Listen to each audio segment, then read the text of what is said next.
you ever hear the tragedy of Darth Plagueis the Wise? He became so powerful, the only thing he was afraid of was losing his power, which eventually, of course, he did. It's ironic. He could save others from death, but not himself. Revenge of the Sith has always been my favorite Star Wars movie. While I maintain that Empire Strikes Back is the best from a qualitative standpoint, there's always been something so gripping to me about Revenge of the Sith's core story. When Revenge of the Sith came out in theaters a week or two ago, I was really excited to go and watch it again, maybe have a couple of laughs, and relive some nostalgic good memories. But in truth, I didn't particularly enjoy watching it. The movie wasn't as bright, colorful, and fun as I had remembered. However, it was more compelling and painful than ever. What was once just a fun, flawed movie for me that I liked to throw on every now and then transformed into one of the most emotionally impactful stories that I've ever watched in my entire life.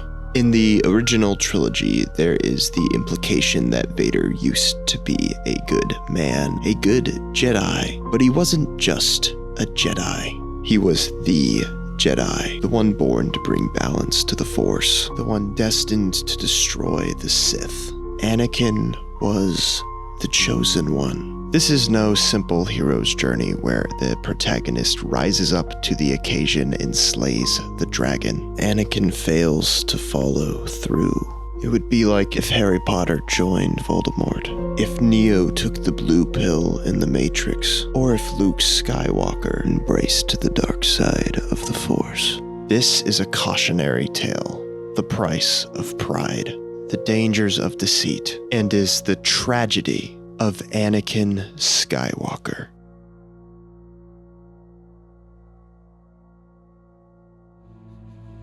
The galaxy is at war. Star systems burn. Sith lords rise. Republics fall. The stakes of the Star Wars prequels couldn't be higher. But Revenge of the Sith doesn't haunt me because of its scale. It hits me because, at its core, it's about something all of us know too well.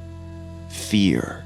Fear is the real villain of the prequel trilogy. And not just Anakin's fear, but everyone's. And that makes it personal, because it's something we all face. The fear of failure, the fear of not being enough, the fear of losing the people we love. It's not just a galactic tragedy, it's a deeply human one. For all its epic lightsaber duels and intergalactic chaos, this story is deeply personal, because fear is the enemy we all face. And for Anakin Skywalker, it's the one enemy he couldn't defeat.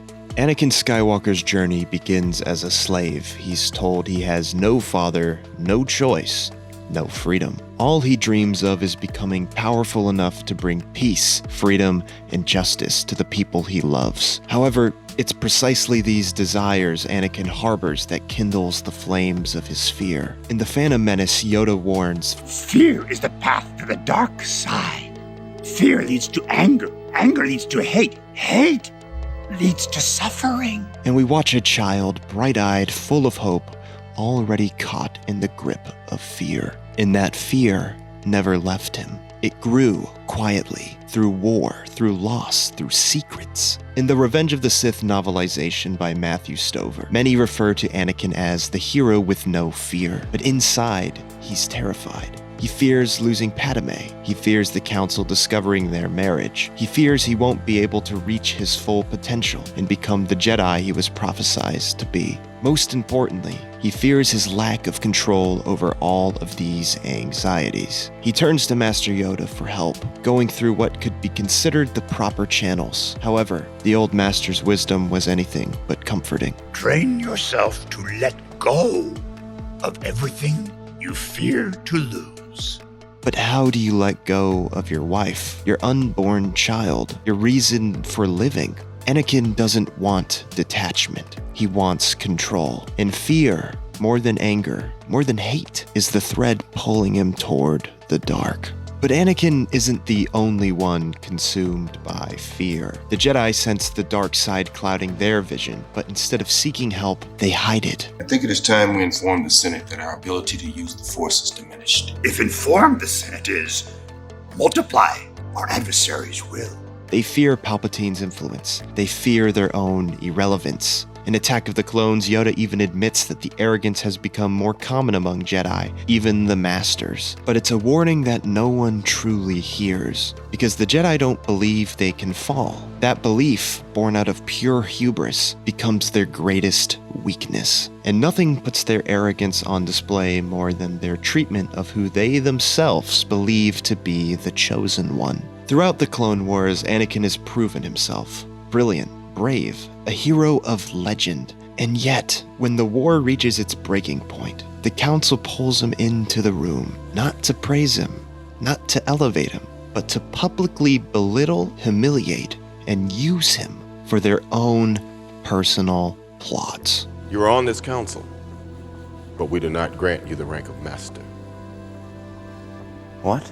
It's a slight that cuts him deeply, not just because of pride, but because, as revealed in the Revenge of the Sith novelization, Anakin needs that rank. Within the Jedi archives, knowledge about the deepest Force abilities, such as how to prevent death, are restricted to Masters only. Anakin believes that if he had access to that information, he might be able to save Padme. But the Council doesn't trust him. They see him as dangerous, reckless, too close to the Chancellor despite proving himself again and again and again. They don't see a young man desperate to do good. They see a threat, so they shut him out again. Even Obi-Wan, who loves him like a brother, struggles to defend him behind closed doors. Obi-Wan in the Revenge of the Sith novelization begs the Council not to put Anakin in that position, but they do it anyway. And when the Council asks Anakin to spy on Palpatine, the man he sees as the father he'd never had, they don't realize what they're doing. They're not just giving him an impossible task, they're pushing him to the edge. I have to admit, my trust in them has been shaken. The Jedi say that they trust the will of the Force, but when it comes to Anakin, they trust nothing. So when he turns to them for help, for wisdom, for faith, they give him fear, silence, and suspicion. And Anakin feels it. He knows they don't trust him, even though he's the Chosen One. Just like Anakin, the Jedi tried to control what they were afraid of, and in doing so, lost everything they feared to lose.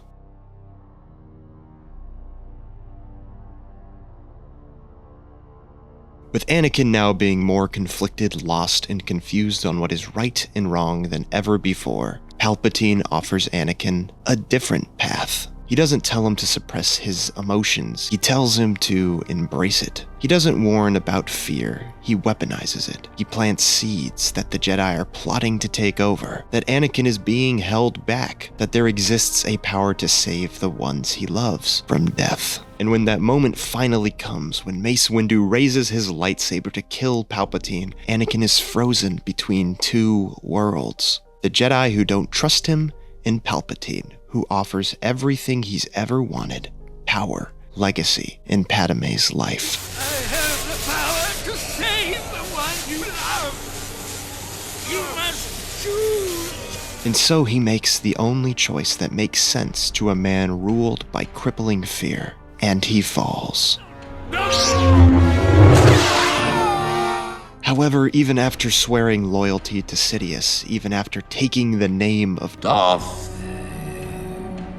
Vader, that person as we have come to know him still hasn't arrived in the movie. At the moment of his turn, Anakin is still Anakin, and his fear doesn't disappear. Quite the contrary, in fact. It multiplies. The dark side doesn't bring peace. It brings paranoia. Peace is a lie, after all. He tells himself that the Jedi were traitors, that the slaughter of younglings was necessary, that he's doing it to save Padme. But these are lies. Lies he repeats not because he believes them, but because he has to believe them. If he doesn't, he has to face the horrible atrocities that he's committed. And through that fear, he begins to see betrayal everywhere. The Jedi betrayed him. The Council betrayed him. And now, maybe even Padme. When she arrives on Mustafar, she isn't met with love. She's met with suspicion. Because the dark side didn't make him feel powerful. It made him more afraid than ever, only amplified when Obi-Wan, his former master, makes his presence known. And in the heat of that fear, in the chaos of that paranoia, he does the unthinkable. He hurts her, physically, emotionally. The powers he killed for, the path he walked to save her, all of it is now turned against her. The last time he felt powerless to save someone he loved, it was his mother. He told himself he'd never feel that helpless again, and yet, here he is, using the Force to choke the very person he swore to protect. Not because he stopped loving her, but because his fear twisted that love into control, and that control into violence. He couldn't stand the thought that she might betray him too. And in that single moment, everything he claimed to be fighting for is gone. And you can see it all in Hayden Christensen's performance. This isn't the cold, composed rise of a Dark Lord. It's the emotional collapse of someone barely keeping it together. I love you. Liar! You brought him here to kill me! No! You turned her against me! You will not take her from me! He doesn't radiate power, he radiates panic. This isn't Darth Vader. Not yet. It's still Anakin Skywalker, paranoid, cornered, and absolutely terrified that he's losing Padme, just like he lost his mother. And in that desperation, he lashes out because the dark side didn't bring him strength. It amplified every fear he ever had.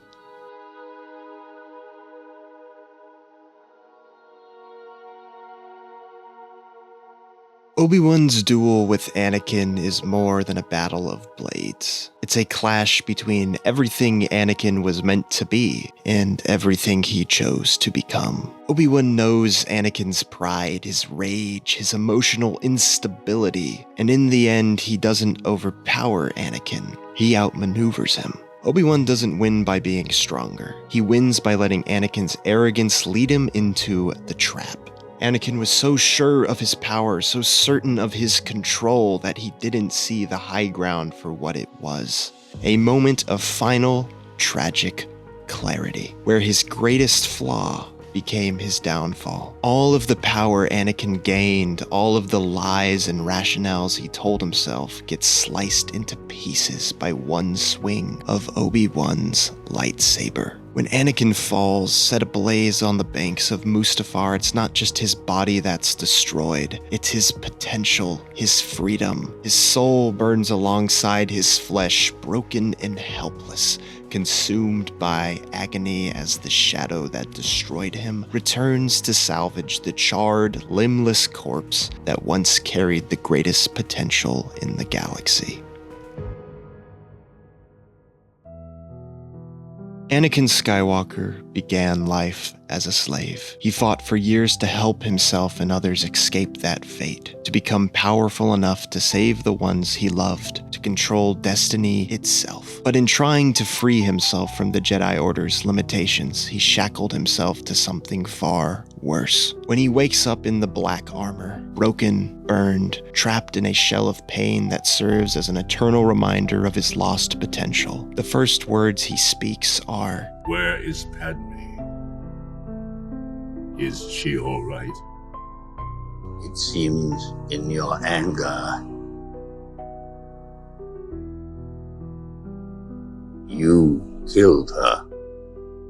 Whether or not it's true doesn't really matter, because he believes it. And something inside Anakin dies, and Darth Vader, as we know him, is finally born. The man who tried to stop death caused it. The man with more potential than anyone in the galaxy sold his destiny for a lie. The man who feared betrayal was betrayed by the one person who manipulated his fear from the beginning. The man he saw as a mentor, a father, a savior, had never cared about him at all. Palpatine used his pain, fed his fear, and deceived him into betraying the people who truly cared about him. Now he is trapped. Trapped in armor, trapped in silence, trapped in a life he never wanted, serving the evil he once swore to destroy. He sought freedom and became a slave. He sought to save lives and became a killer. He sought to change fate and fulfilled every nightmare he tried to avoid. From a child in bondage to a man in armor,